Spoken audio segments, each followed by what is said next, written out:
Hi, my name is Heather Feather. I'm the owner of Rare Bird Medicine, and today I wanted to talk for a minute about the challenge of choice.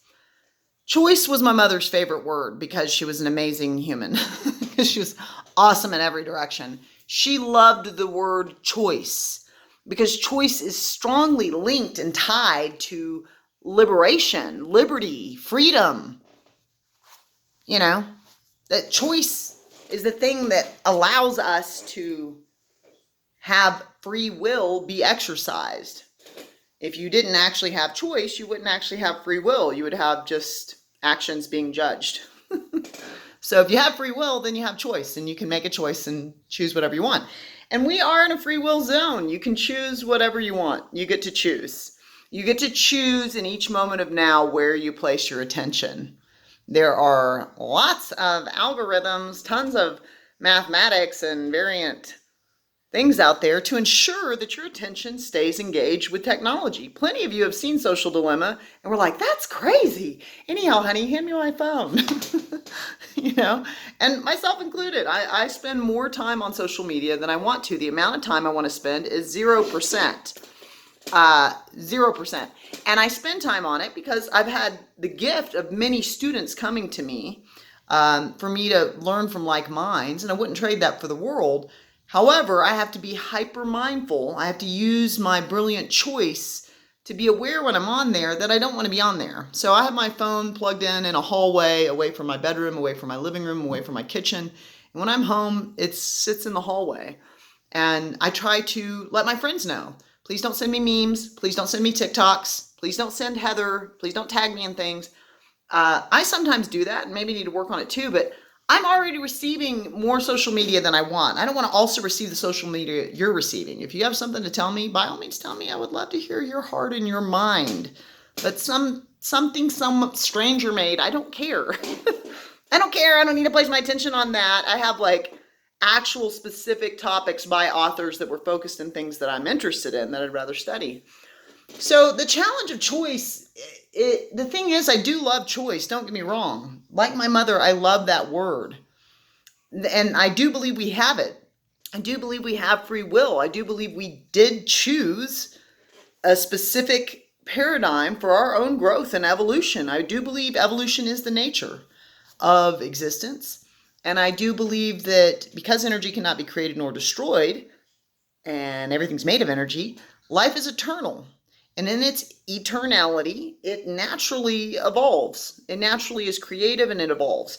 And as we move towards more evolved states, the challenge of choice is that you are going to engage with those that may not be in your place of evolution.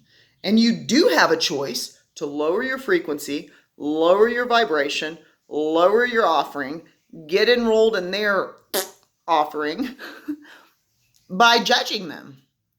So have you ever met any two-leggeds in your life experience that you did not enjoy your experience with them? Do you have judgments you can pull up right now? They were this, they were this, they were this, they were this. That's tricky. It's a tricky thing to do because you don't actually know anybody. You don't know anybody. Do you know their entire life story, every single second of their existence, what value system they created as a result of it, what triggers and traumas they run with? Do you know all of their past life history if you're not a YOLOer like me and you believe that we take a lot of different forms, we have different genitals, different cultural, identifications, we get to be it all?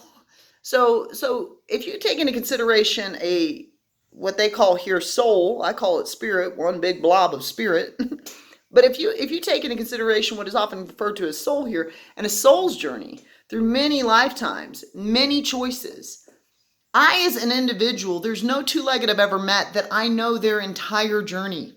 And I know why in this given moment, this given hour, they've handed me poison instead of medicine to drink from. What I do know is that there are times in this lifetime, who knows how many I've been trying to evolve through. I've spent 2,000 in just the same soul collective. But through my own evolution and growth, in this lifetime, I let myself down and I make choices sometimes because of the freedom of choice and because of the challenge of choice. Sometimes I make choices that are not my highest good, that are not the choice I want to be making, but I'm 100% responsible for how I react to life. I am never responsible, never have been, never will be, for how you or anyone I've ever met reacts to life. I'm not in charge of how you react. Frankly, don't want to be, because it's enough for me to keep up with how I'm reacting. And so it's easy to get enrolled in other people's funk. Last night, punk, and I want to do it right now. Punk kid, I want to judge him. Oh, I gotta watch it. I gotta rein it in. How to choose love.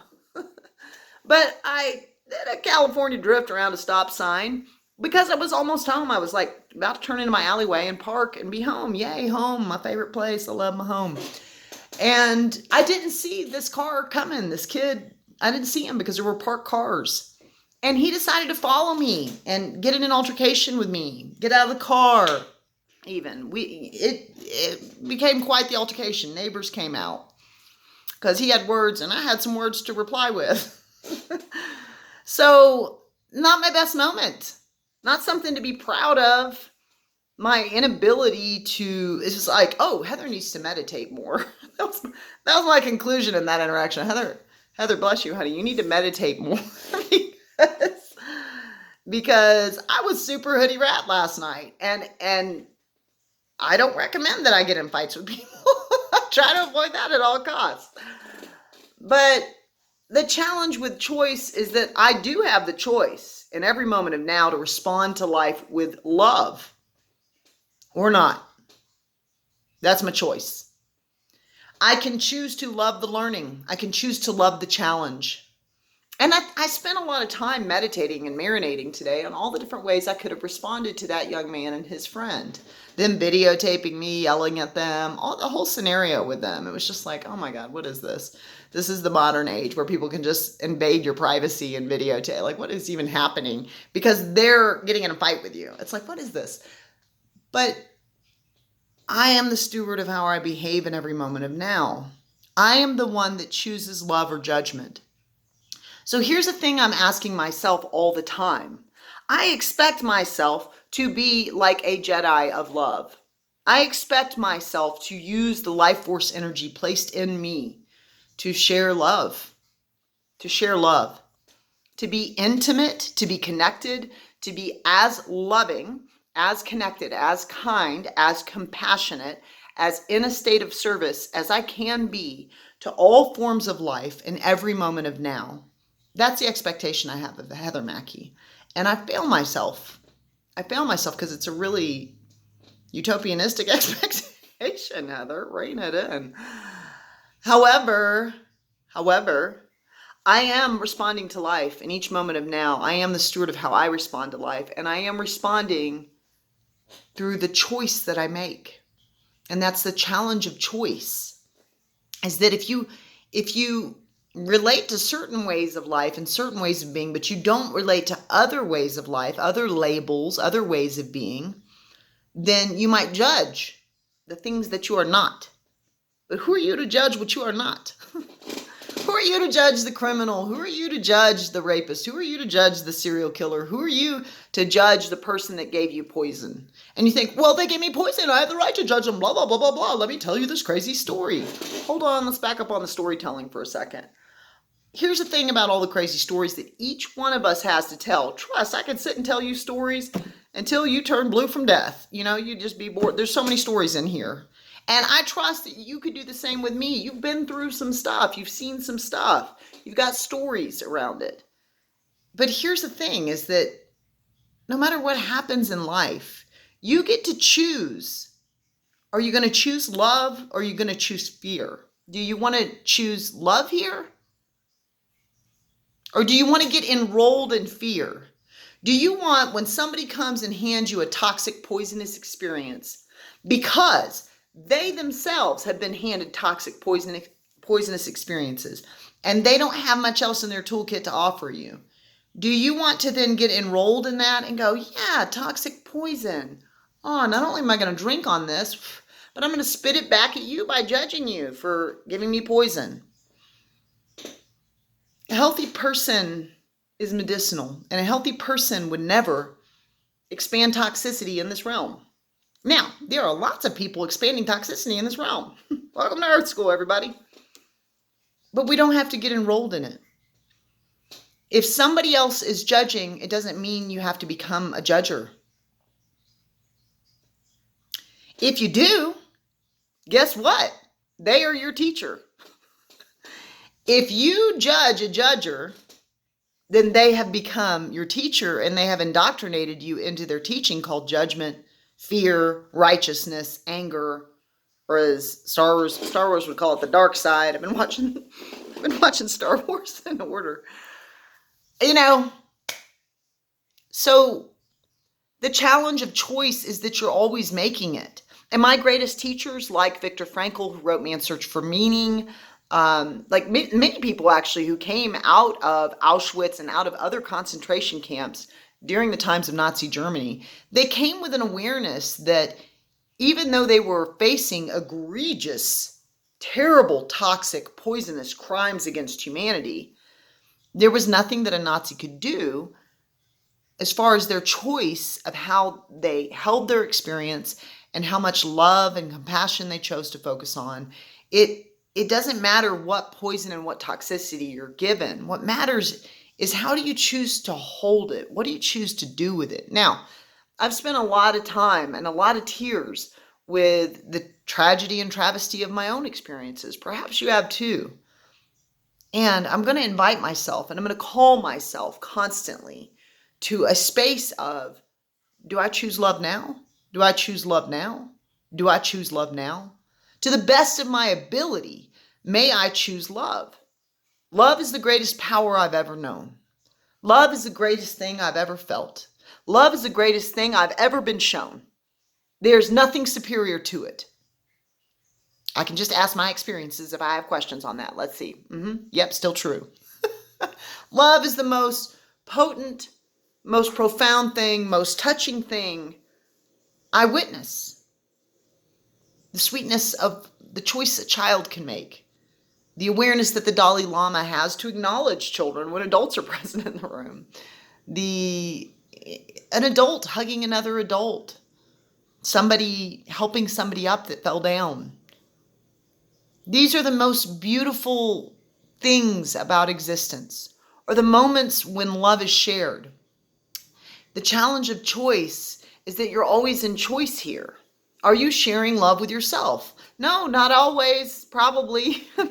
Let's be real. Heather has spent a lot of her life trying to self-destruct. It's part of the depression and suicidal ideation, but it's also a response to trauma. So you have a life you don't like. You were given this gift called life and life force energy. And the way you exercise your choice is through self-destructing. Look, I'm so free, I can take myself closer to the grave. I can grab myself by my own hair and pull me to death's doorstep quicker. Look how free I am. It's like, okay, congratulations. Death's coming anyhow.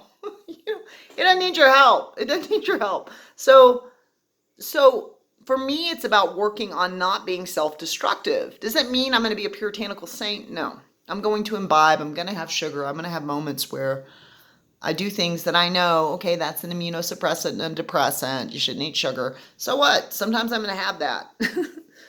But it is my duty to honor myself with my choices. Part of the way that I practice self-love, self-respect, self-care, putting the self first, is by making sure that I'm not actively, consistently engaging in ways to self-destruct or choosing people that don't add to the quality of my life to be in my direct sphere. That's an important choice to make, how you treat yourself and what you choose to expose yourself to here. You do have choice. You are choosing what goes in front of your face every day. And that's the challenge of choice. Are you being a steward of it? Are you ensuring that the things you give your awareness will cause you to choose love? Because, darling, you certainly deserve it. Go to rarebirdmedicine.com, lots of services there. or join Rare Bird Medicine on YouTube for more videos. Blessed be.